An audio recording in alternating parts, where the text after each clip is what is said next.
Periodic టేబుల్లో ఎలిమెంట్స్ని ఏ విధంగా arrange చేసినామంటే 18 వెర్టికల్ కాలమ్స్ అనేవి ఉంటాయి, వాటిని గ్రూప్స్ అని తీసుకున్నాము. అదేవిధంగా 7 హారిజాంటల్ రోస్ అనేవి ఉంటాయి.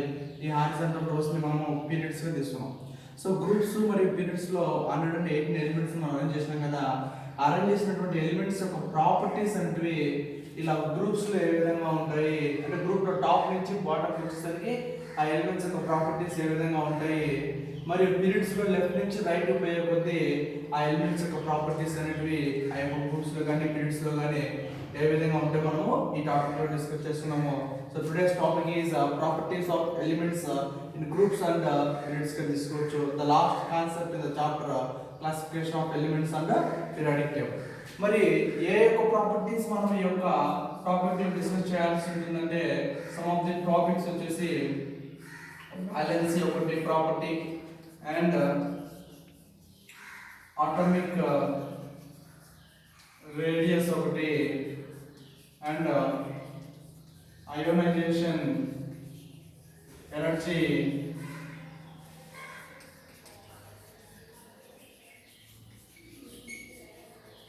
ఎలక్ట్రాన్ అఫినిటీ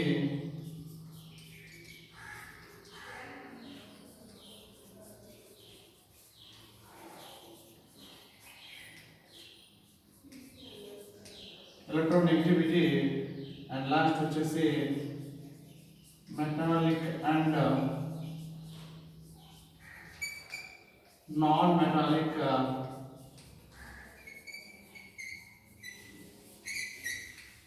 సో ఈ ఎలిమెంట్స్ యొక్క ప్రాపర్టీస్ లైక్ వ్యాలెన్సీ కానీ ఆటోమిక్ రేడియస్ కానీ అయోనైజేషన్ ఎనర్జీ కానీ ఎలక్ట్రాన్ అఫినిటీ కానీ ఎలక్ట్రాన్ నెగటివిటీ కానీ metallic and non metallic characters ఈ ఫాలోయింగ్ క్యారెక్టర్స్ అనేవి ఎలిమెంట్స్ గ్రూప్స్ లో పీరియడ్స్ లో ఏ విధంగా వేరే అయితే మనం చూసుకోవచ్చు. సో మొట్టమొదటిగా వ్యాలెన్సీని తీసుకున్నట్లయితే valency is defined as the combining capacity of an element with respect to another element. So ఈ వ్యాలెన్స్ అనేది ఏ విధంగా చెప్పుకోవచ్చు అంటే ఒక ఎలిమెంట్ అనేది వేరొక ఎలిమెంట్ తో ఎంతవరకు కంబైన్ అవుతుందో ఆ తెలియజేసి దాన్ని వ్యాలెన్సీగా మనం తీసుకోవచ్చు.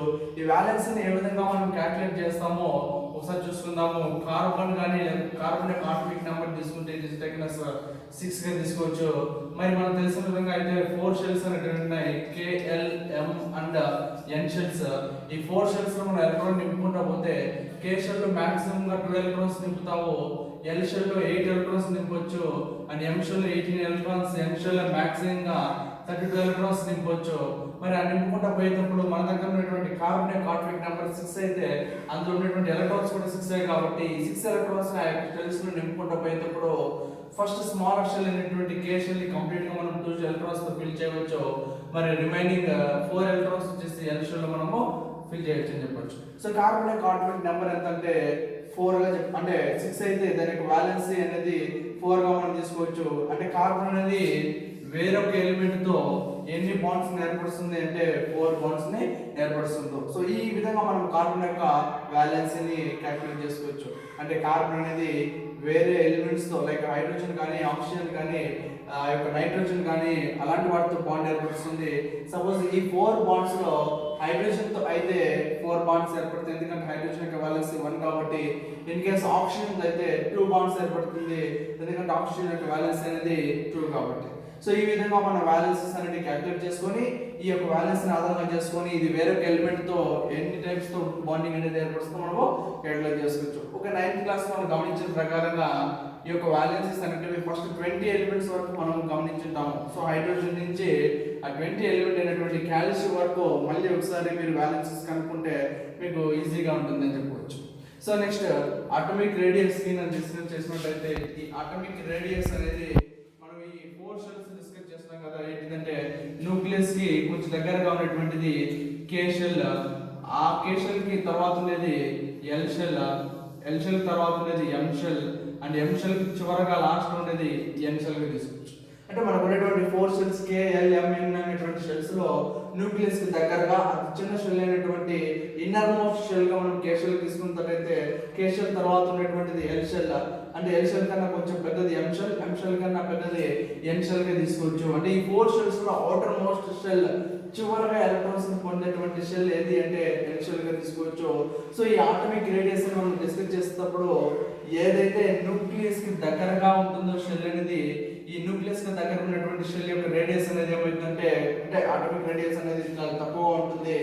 మరి ఎలక్ట్రాన్స్ ఎక్కువగా పోయే కొద్ది చివరగా ఏదైతే షెల్ కలిగి ఉంటుందో అదానికి ఆటోమిక్ రేడియస్ అనేది పెరుగుతుందని చెప్పుకోవచ్చు. సింపుల్ గా ఒక మాట చెప్పుకోవచ్చు అండి. ఆటోమిక్ రేడియస్ ఏం చెప్పుకోవచ్చు అంటే ఈ ఆటం యొక్క న్యూక్లియస్ నుంచి ఒక్కొక్క షెల్ కి ఉన్నటువంటి డిస్టెన్స్ ని మనం ఏం చెప్పుకోవచ్చు అంటే ఆటోమిక్ రేడియస్ గా తీసుకోవచ్చు. సో ఒకసారి మనం గమనించినట్లయితే ఈ యొక్క న్యూక్లియస్ నుంచి కే షెల్ యొక్క డిస్టెన్స్ అనేది తక్కువ కాబట్టి atomic radius of K shell is less than atomic radius of L shell and atomic radius of L shell is less than atomic radius of M shell. Atomic radius of K shell L shell M shell is less than N shell గా తీసుకోవచ్చు. అంటే ఈ విధంగా మనం ఒకసారి discuss చేసినప్పుడు ఒక మాట చెప్పుకోవచ్చు ఏమంటే ఆటోమిక్ నెంబర్ పెరిగే కొద్దీ మరి ఆ ఆటంలో ఉన్నటువంటి ఎలక్ట్రాన్స్ మనం నింపాలంటే ఎక్కువ షెల్స్ అనేవి కావాలి. అలా ఎక్కువ షెల్స్ తీసుకునే కొద్దీ ఏమవుతుందంటే న్యూక్లియస్ నుంచి డిస్టెన్స్ అనేది పెరుగుతుంది. సో ఆ న్యూక్లియస్ నుంచి డిస్టెన్స్ పెరగడం వల్ల ఏమవుతుందంటే ఆటోమిక్ రేడియస్ కూడా పెరుగుతుందని చెప్పుకోవచ్చు. సో ఒకసారి మనం గమనించినట్టయితే గ్రూప్స్ లో తీసుకున్నట్లయితే ఈ విధంగా వెర్టికల్ కాలమ్స్ లో తీసుకున్నట్లయితే గ్రూప్స్ లో suppose first hydrogen, lithium, sodium, ఆ విధంగా తర్వాత పొటాషియం వస్తుంది. పొటాషియం కే.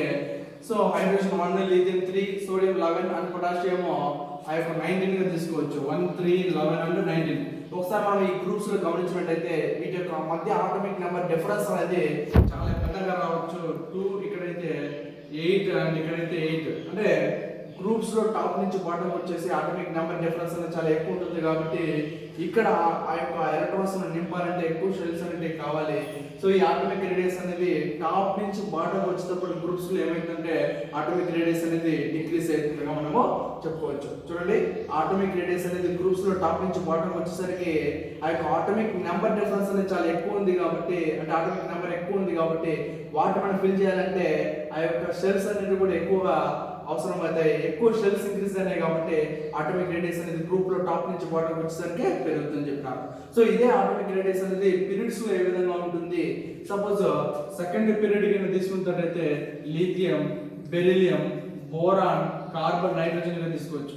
సో ఏ రెండు ఎలిమెంట్స్ మధ్య డిఫరెన్స్ తీసుకున్నా నువ్వు ఆ యొక్క ఆటోమిక్ నెంబర్ డిఫరెన్స్ అనేది 1 వస్తుందని చెప్పొచ్చు. 3, 4, 5, 6, 7 అండ్ 8 ఏ రెండు ఎలిమెంట్స్ మధ్య డిఫరెన్స్ తీసుకున్నా కానీ కేవలం ఒకే ఒక ఎలక్ట్రాన్ తో డిఫరెన్స్ ఉంటుంది. సో ఇక్కడ మనం ఒకసారి గమనించినట్టయితే ఈ ఎలక్ట్రాన్స్ మనం ఆ యొక్క షెల్స్ లో ఫిల్ చేసినప్పుడు కొన్నిసార్లు ఏమవుతుందంటే సేమ్ షెల్ లో కానీ సేమ్ ఆర్బిట్ లో కానీ ఉండడం జరుగుతుంది. In case of D orbital elements కానీ లేకపోతే ఎఫ్ ఆర్బిటల్ ఎలిమెంట్స్ కానీ ఒకసారి గమనించినట్టయితే అవి ఫిల్ అయినటువంటి ఆర్బిటల్ కన్నా చిన్న ఆర్బిటల్ కి ఒక్కొక్కసారి ఎం ఆర్బిటల్ ఫిల్ అయింది అనుకోండి, కొన్ని ఎలిమెంట్స్ ఏమవుతుంది దానికన్నా చిన్న ఆర్బిటల్ అయినటువంటి ఎల్ ఫిల్ అయ్యాల్సి వస్తుంది. సో ఇట్లా సేమ్ ఆర్బిటల్ ఉండడం కానీ లేకపోతే అంతకన్నా తక్కువ ఆర్బిటల్ ఎలక్ట్రాన్స్ కలిగి ఉంటాయి కాబట్టి పీరియడ్స్ లో ఈ ఆటోమిక్ రేడియస్ అనేది లెఫ్ట్ నుంచి రైట్ పోయే కొద్దీ పీరియడ్స్ లో యాక్చువల్గా అయితే చేంజ్ కాకుండా ఉండాలా. బట్ న్యూక్లియర్ అట్రాక్షన్ అనేది పెరగడం వల్ల ఈ ఆటోమిక్ రేడియస్ అనేది పీరియడ్స్ లో లెఫ్ట్ నుంచి రైట్ పోయేసరికి డిక్రీజ్ అవుతుందిగా చెప్పుకోవచ్చు. సో చాలా ఆటోమిక్ రేడియస్ అనేది గ్రూప్స్ లో అయితే ఇంక్రీజ్ అవుతుంది, పీరియడ్స్ లో అయితే లెఫ్ట్ నుంచి రైట్ కి డిక్రీజ్ అవుతుందిగా తీసుకోవచ్చు. సో నెక్స్ట్ కాన్సెప్ట్ వచ్చేసి అయోనైజేషన్ ఎనర్జీగా తీసుకోవచ్చు. ఈ అయోనైజేషన్ ఎనర్జీని మనం ఏ విధంగా తీసుకోవచ్చు అంటే ఒక ఎలక్ట్రాన్ ని ఒక ఎలిమెంట్ నుంచి రిమూవ్ చేయడానికి, అంటే ఒక ఎలిమెంట్ యొక్క ఆటంలో ఎలక్ట్రాన్స్ ఉంటాయి కాబట్టి ఆ ఎలిమెంట్ యొక్క ఆటంలో ఉన్నటువంటి ఎలక్ట్రాన్స్ ని రిమూవ్ చేయడానికి మనకి ఎంతైతే ఎనర్జీ అవసరమైందో ఆ ఎనర్జీనే అయోనైజేషన్ ఎనర్జీగా తీసుకోవచ్చు. So we can define as the amount of energy required to remove an electron from the atom of an element. ఒక ఎలిమెంట్ లో ఉన్నటువంటి ఆటమ్ లో ఉన్నటువంటి ఎలక్ట్రాన్ ని రిమూవ్ చేయడానికి మనకి ఎంతైతే ఎనర్జీ అవసరమవుతుందో ఆ ఎనర్జీని మనము అయోనైజేషన్ ఎనర్జీ అంటాము. సపోజ్ ఒక ఎలిమెంట్ లో నుంచి ఒక ఎలక్ట్రాన్ మనం రిమూవ్ చేయడానికి ఎంతైతే ఎనర్జీ అవసరమైందో దాన్ని ఫస్ట్ అయోనైజేషన్ ఎనర్జీ అంటారు. సో రెండవ ఎలక్ట్రాన్ ని రిమూవ్ చేయడానికి ఉపయోగపడేటువంటి ఎనర్జీని సెకండ్ అయోనైజేషన్ ఎనర్జీగా తీసుకోవచ్చు. సపోజ్ మనం తీసుకున్నటువంటి ఎలిమెంట్ అనేది ఎం అనేటువంటి సింబల్ తో మనం చూపించినట్టయితే ఆ ఎం అనేటువంటి ఎలిమెంట్ లో మనం ఏం చేయాలంటే ఒక ఎలక్ట్రాన్ ని రిమూవ్ చేస్తున్నాం. సో ఆ ఎలక్ట్రాన్ ని రిమూవ్ చేయడానికి మనం ఎంత ఎనర్జీ ఇస్తున్నామంటే అయోనైజేషన్ ఎనర్జీ IE1. ఎందుకంటే ఫస్ట్ ఎలక్ట్రాన్ మనం రిమూవ్ చేస్తున్నాం కాబట్టి ఆ ఇచ్చినటువంటి ఎనర్జీని ఏం తీసుకోవచ్చు అంటే అయోనైజేషన్ ఎనర్జీ 1 గా తీసుకోవచ్చు. సో అప్పుడు ఈ అయోనైజేషన్ ఎనర్జీని ఉపయోగించి ఆ యొక్క ఎలిమెంట్ లో ఒక ఎలక్ట్రాన్ రిమూవ్ చేస్తున్నాం కాబట్టి ఒక ఎలక్ట్రాన్ కోల్పోతే అది ఏమవుతుంది అంటే అక్కడ పాజిటివ్ చార్జెస్ అనేది ఎక్కువ ఉన్నటువంటి ఎలిమెంట్ అనేది ఏర్పడుతుందిగా చెప్పుకోవచ్చు. మరి ఒక ఎలక్ట్రాన్ దాని నుంచి సపరేట్ అయిందిగా చెప్పుకోవచ్చు. ఒక ఎలిమెంట్ తీసుకుంటే దాంట్లో నుంచి ఒక ఎలక్ట్రాన్ రిమూవ్ చేయాలంటే మనకు అవసరమైనటువంటి ఎనర్జీ ఏంటంటే ionisation energy. First electron remove చేస్తున్నాం కాబట్టి అక్కడ ఫస్ట్ ఎలక్ట్రాన్ రిమూవ్ చేసేదానికి కావాల్సినటువంటి ఎనర్జీ ఫస్ట్ అయోనైజేషన్ ఎనర్జీ. మరి ఫస్ట్ అయోనైజేషన్ ఎనర్జీ ఉపయోగించడం వల్ల ఏర్పడినటువంటి ఎలిమెంట్ ఏంటంటే ఇక్కడ ఒక ఎలక్ట్రాన్ తీసేయడం వల్ల పాజిటివ్ చార్జెస్ ఎక్కువ ఉంటాయి కాబట్టి ఎన్ని పాజిటివ్, సపోజ్ మనం తీసుకున్నటువంటి ఎలిమెంట్ సోడియం అయితే దాంట్లో ఆటోమిక్ నెంబర్ 11 కాబట్టి 11 ప్రోటాన్స్ 11 ఎలక్ట్రాన్స్ అనేవి ఉంటాయి. 11 ప్రోటాన్స్ 11 ఎలక్ట్రాన్స్. సపోజ్ మనం ఒక ఎలక్ట్రాన్ రిమూవ్ చేసినట్టయితే ఇక 10 ఎలక్ట్రాన్స్ 11 ప్రోటాన్స్ ఉంటాయి కాబట్టి అంటే ఎలక్ట్రాన్స్ తో పోల్చినప్పుడు ప్రోటాన్స్ యొక్క సంఖ్య ఒకటి ఎక్కువ కాబట్టి అప్పుడు మనం ఏం చెప్పుకోవచ్చు అంటే యూని పాజిటివ్ ఒక యూనిట్ అంటే యూని అంటే సింగిల్ పాజిటివ్ అయాన్ అనేది ఎక్కువ ఉంది. మరి సపరేట్ చేసినటువంటి ఎలక్ట్రాన్ అనేది అక్కడ ఏర్పడిందని చెప్పుకోవచ్చు. సో మరి అదే యూని పాజిటివ్ అయాన్ తీసుకొని దానికి సెకండ్ అయోనైజేషన్ ఎనర్జీ అనేది ఇచ్చి ఆ సెకండ్ అయోనైజేషన్ ఎనర్జీ ద్వారా మనం ఏం చేద్దామంటే సెకండ్ అయోనైజేషన్ ఎనర్జీ ద్వారా ఇంకొక ఎలక్ట్రాన్ దాని నుంచి రిమూవ్ చేద్దాము. ఇంకొక ఎలక్ట్రాన్ ని రిమూవ్ చేసినప్పుడు ఏమవుతుందంటే 2 ఎలక్ట్రాన్ కోల్పోయినప్పుడు ఏమవుతుందంటే డై పాజిటివ్ అయాన్ 2 ఎలక్ట్రాన్స్ కోల్పోతుంది కాబట్టి అక్కడ మనము ప్లస్ సింబల్ తో చూపించవచ్చు కోల్పోయేదాన్ని డై పాజిటివ్ అయాన్ ఏర్పడుతుంది. అండ్ ఇక్కడ ఏమవుతుందంటే ఇంకొక ఎలక్ట్రాన్ మనము సపరేట్ చేసినట్టుగా చెప్పుకోవచ్చు. సో ఇక్కడ IE1 IE2 అనేది ఏంటంటే first ionisation energy and second ionisation energy.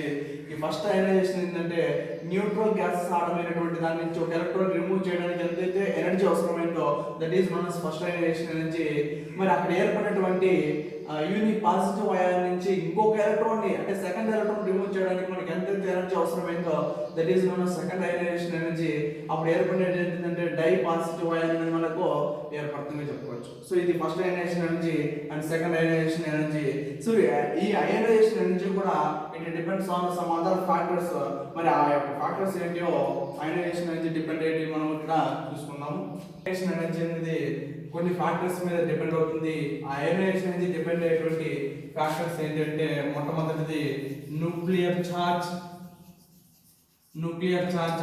And second వచ్చేసి స్క్రీనింగ్ ఆర్ షీల్డింగ్ ఎఫెక్ట్ గా తీసుకోవచ్చు. అండ్ థర్డ్ వన్ వచ్చేసి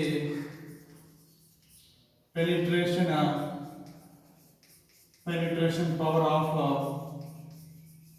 orbitals and సో ఈ 5 ఫ్యాక్టర్స్ మీద అయోనైజేషన్ అనేది డిపెండ్ అవుతుంది. న్యూక్లియర్ ఛార్జ్ కానీ స్క్రీనింగ్ ఆర్ షీల్డింగ్ ఎఫెక్ట్ కానీ పెనిట్రేషన్ పవర్ ఆఫ్ ఆర్బిటల్స్ కానీ stable configuration and atomic radius. So మొట్టమొదటిగా న్యూక్లియర్ ఛార్జ్ గురించి డిస్కస్ చేసినట్టయితే మనం ఆల్రెడీ అటామిక్ రేడియస్ చూస్తున్నాము. మరి న్యూక్లియర్ ఛార్జ్ అనేది ఎక్కువ ఉన్నట్టయితే అయోనైజేషన్ ఎనర్జీ కూడా ఎక్కువ ఉంటుందని చెప్పుకోవచ్చు. సపోజ్ సోడియం 11 అండ్ క్లోరిన్ 17 తీసుకున్నట్లయితే ఈ యొక్క క్లోరిన్ అనే దానికి న్యూక్లియర్ ఛార్జ్ అనేది ఎక్కువ ఉంటుంది కాబట్టి సో న్యూక్లియర్ ఛార్జ్ ఎక్కువ ఉన్నటువంటి క్లోరిన్ కి ఈ యొక్క అయోనైజేషన్ ఎనర్జీ అనేది ఎక్కువగా ఉంటుంది అంటున్నారు. So if nuclear charge is more then ionisation energy is also more గా చెప్పుకోవచ్చు. సో నెక్స్ట్ వన్ వచ్చేసి స్క్రీనింగ్ ఆర్ షీల్డింగ్ ఎఫెక్ట్ గా చెప్పుకోవచ్చు. మరి షీల్డింగ్ అని స్క్రీనింగ్ అని ఎఫెక్ట్ చూసినట్లయితే first shell K shell, second shell L shell, third shell వచ్చేసి M shell and fourth shell వచ్చేసి N షెల్ గా తీసుకోవచ్చు. సో న్యూక్లియస్ కి చుట్టూ ఉన్నటువంటి 4 shells K shell, L shell, M shell and N shell గా తీసుకోవచ్చు. సో ఇక్కడ ఒకసారి మనం గమనించినట్టయితే న్యూక్లియస్ దగ్గరలో ఉన్నటువంటి K షెల్ కి ఎటువంటి అడ్డు అనేది ఉండదు, ఎందుకంటే మధ్యలో ఏం లేవు కాబట్టి. తర్వాత K షెల్ నుంచి L షెల్ కి పోయినట్టయితే L షెల్ కి ఒక K షెల్ అనేది ఒక అడ్డుగోడలా నిలుస్తుందని చెప్పుకోవచ్చు, అంటే ఒక స్క్రీన్ గా నిలుస్తుందని చెప్పుకోవచ్చు. అది M షెల్ కి అయితే K అండ్ L అనేటివి స్క్రీన్స్ గా పనిచేస్తాయి అక్కడ. M షెల్ కి అయితే K, L, M అనేటివి స్క్రీన్స్ గా అక్కడ ఉపయోగపడతాయని చెప్పుకోవచ్చు. అంటే ఈ న్యూక్లియస్ అనేది ఆ న్యూక్లియర్ చార్జ్ దాని మీద పనిచేయాలంటే k షెల్ ఉన్నటువంటి ఎలక్ట్రాన్స్ ఎటువంటి స్క్రీన్స్ లేదు కాబట్టి ఎక్కువ పనిచేస్తుంది.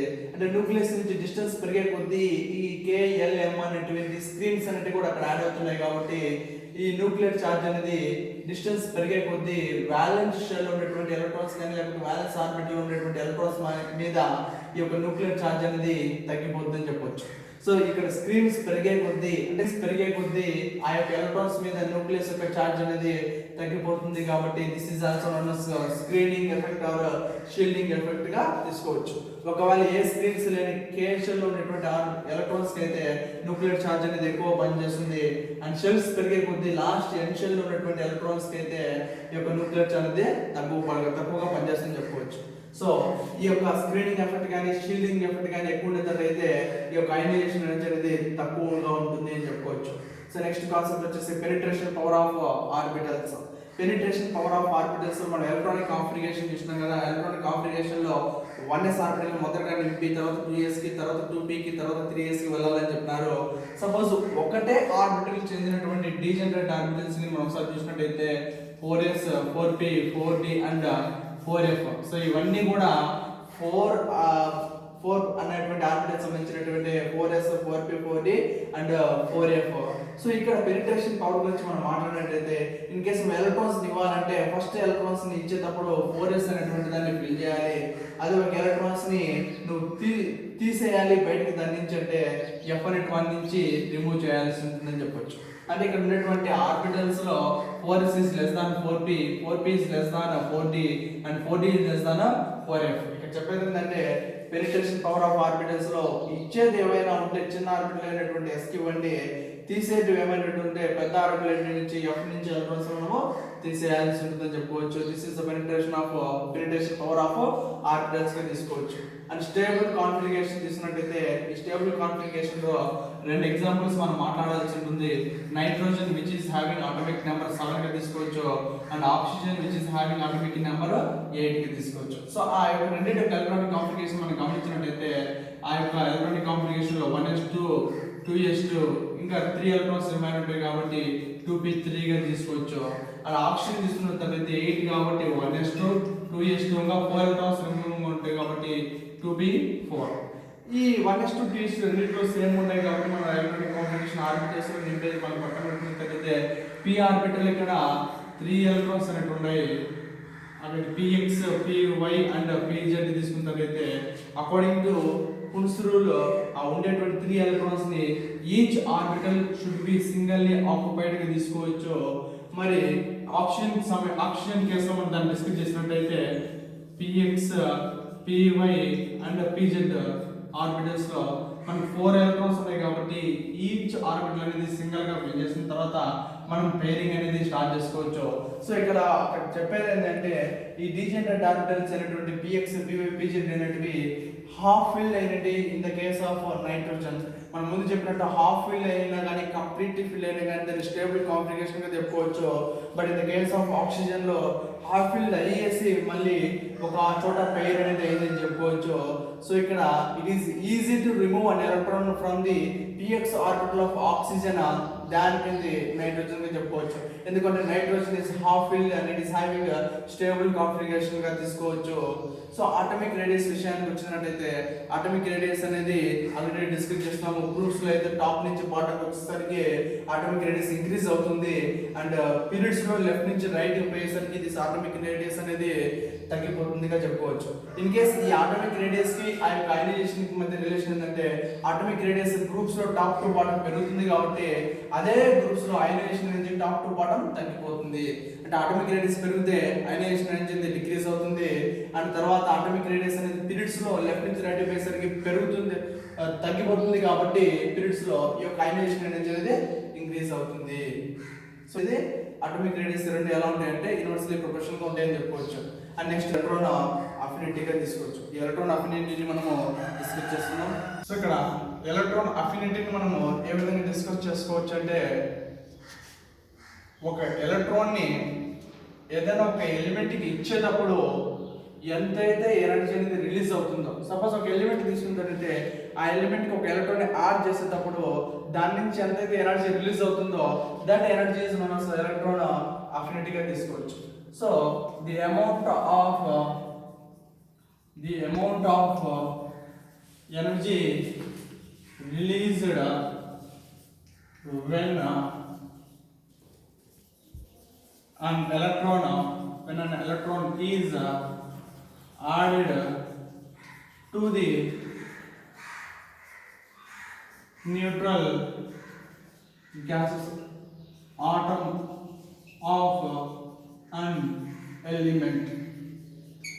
So the amount of energy released when an electron is added to the neutral gases atom of an element. ఒక ఎలిమెంట్ కి మనము ఎలక్ట్రాన్ అనేది యాడ్ చేస్తున్నప్పుడు దాని నుంచి ఎంత ఎనర్జీ అయితే రిలీజ్ అవుతుందో అదన్నే ఎలక్ట్రాన్ అఫినిటీగా తీసుకోవచ్చు.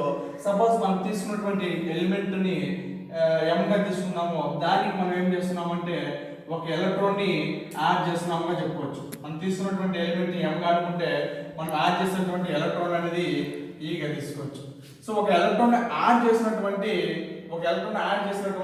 ఎలిమెంట్ ఏ విధంగా ఏర్పడుతుందంటే సింగిల్ మనం తీసుకున్నటువంటి సోడియం అటామిక్ నెంబర్ 11 అయితే దాంట్లో ఉన్నటువంటి ప్రోటాన్స్ 11 అండ్ ఎలక్ట్రాన్స్ కూడా 11. బట్ ఒక ఎలక్ట్రాన్ మనం ఇంకా యాడ్ చేసినట్లయితే అప్పుడు ఇక్కడ 12 ఎలక్ట్రాన్స్ 11 ప్రోటాన్స్ ఉంటాయి కాబట్టి యూని నెగటివ్ అయాన్ అనేది ఏర్పడుతుంది. అప్పుడు m⁻⁻1 గా తీసుకోవచ్చు. సింప్లీ m మైనస్ గా చెప్పవచ్చు. కాబట్టి ఒక నెగటివ్ అయాన్ ఎక్కువగా ఉంది కాబట్టి ఇక్కడ మనము ఎలక్ట్రాన్ యాడ్ చేయడం వల్ల m⁻⁻1 గా తీసుకోవచ్చు.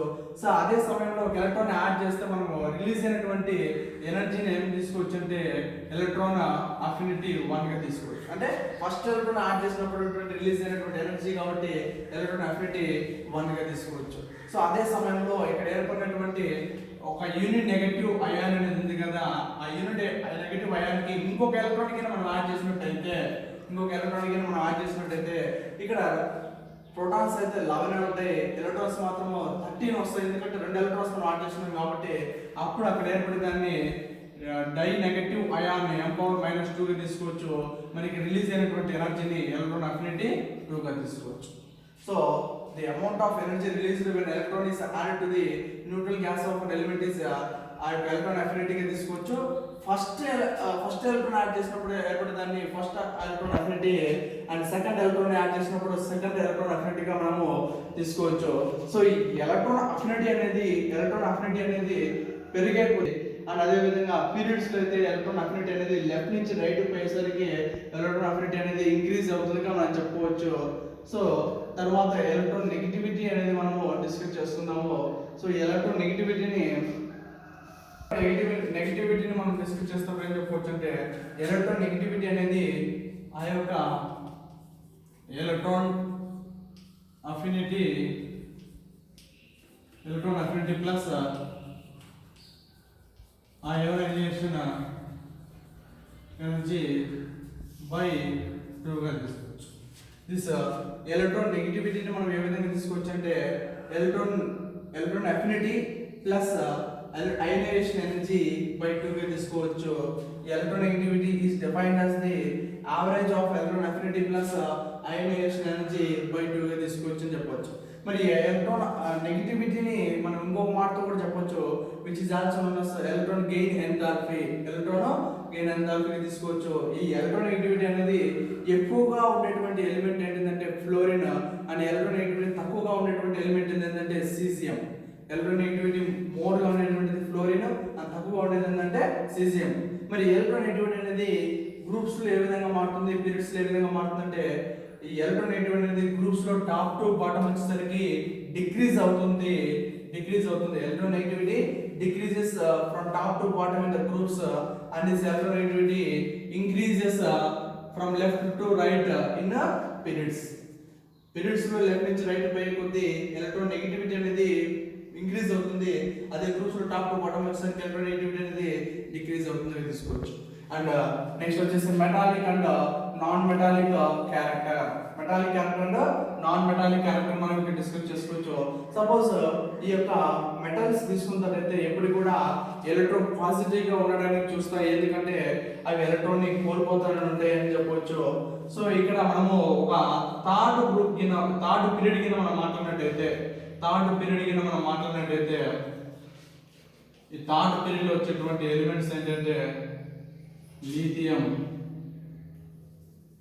Sodium, magnesium, aluminium, silicon, phosphorus, sulphur. తర్వాత ఈ థర్డ్ పీరియడ్ లో ఉన్నటువంటి elements sodium, magnesium, aluminium, silicon, phosphorus and sulphur అని ఒకసారి మనం గమనించినట్టయితే ఈ సోడియం, మెగ్నీషియం అనేటువంటివి మెటల్స్ గా అంటే ప్యూర్ మెటల్స్ గా తీసుకోవచ్చు. అల్యూమినియం అనేది, సిలికాన్ అనేది సెమీ మెటల్స్. అంటే మనం చెప్పిన దాని ప్రకారం మెటాలిక్ క్యారెక్టర్ అనేది లెఫ్ట్ నుంచి రైట్ పోయేసరికి తగ్గిపోతా వస్తుందని చెప్పుకోవచ్చు. ప్యూర్ మెటల్స్ ఏంటంటే alkali metals and second group అనేటువంటి ఆల్కలీ ఎర్త్ మెటల్స్. దాని తర్వాత వచ్చేటువంటి సెమీ మెటల్స్ అంటే కొంచెం మెటల్స్ రూపంలో ఉంటాయి. అని ఇక్కడ ఫాస్ఫరస్ అనేటువంటిది ఆ యొక్క సల్ఫర్ అనేటువంటి అంటే నాన్ మెటల్స్ గా తీసుకోవచ్చు. మనము నాన్ మెటల్స్ గా తీసుకోవచ్చు. అంటే ఈ యొక్క పీరియడ్ ఆధారంగా చేసుకోమని చెప్పొచ్చు. అంటే దిస్ మెటాలిక్ క్యారెక్టర్ అనేది లెఫ్ట్ నుంచి రైట్ పోయేసరికి డిక్రీజ్ అవుతుందని చెప్పుకోవచ్చు. అదే నాన్ మెటాలిక్ క్యారెక్టర్ అయితే ఆ యొక్క లెఫ్ట్ అంటే నాన్ మెటాలిక్ క్యారెక్టర్ అనేది ఆ యొక్క లెఫ్ట్ నుంచి రైట్ పోయేసరికి ఏమైతుందంటే ఇంక్రీజ్ అవుతుందని చెప్పుకోవచ్చు. మెటాలిక్ క్యారెక్టర్ అనేది ఈ యొక్క పీరియడ్స్ లో లెఫ్ట్ నుంచి రైట్ పోయేసరికి డిక్రీజ్ అవుతుంది. నాన్ మెటాలిక్ క్యారెక్టర్ అనేది లెఫ్ట్ నుంచి రైట్ వచ్చేసరికి ఏమవుతుందంటే ఇంక్రీజ్ అవుతుందిగా తీసుకోవచ్చు. సో అదేవిధంగా గ్రూప్స్ లో కూడా ఈ యొక్క మెటాలిక్ క్యారెక్టర్ ఏమవుతుందంటే టాప్ నుంచి బాటమ్ వచ్చేసరికి ఇంక్రీజ్ అవుతుంది. అండ్ ఆ యొక్క నాన్ మెటాలిక్ క్యారెక్టర్ అనేది టాప్ టు బాటమ్ వచ్చేసరికి డిక్రీజ్ అవుతుందిగా చెప్పుకోవచ్చు. సో ఈ విధంగా ఈ 5 ప్రాపర్టీస్ అనేటివి వాలెన్సీ కానీ, అటామిక్ రేడియస్ కానీ, అయోనైజేషన్ ఎనర్జీ కానీ, ఎలక్ట్రాన్ అఫినిటీ కానీ, ఎలక్ట్రాన్ నెగటివిటీ కానీ, metallic and non metallic characters అనేవి ఈ యొక్క గ్రూప్స్ లో మరియు పీరియడ్స్ లో ఏ విధంగా వేరీ అవుతామో మనము ప్రీవియస్ క్లాస్ లో చూసుకున్నాం.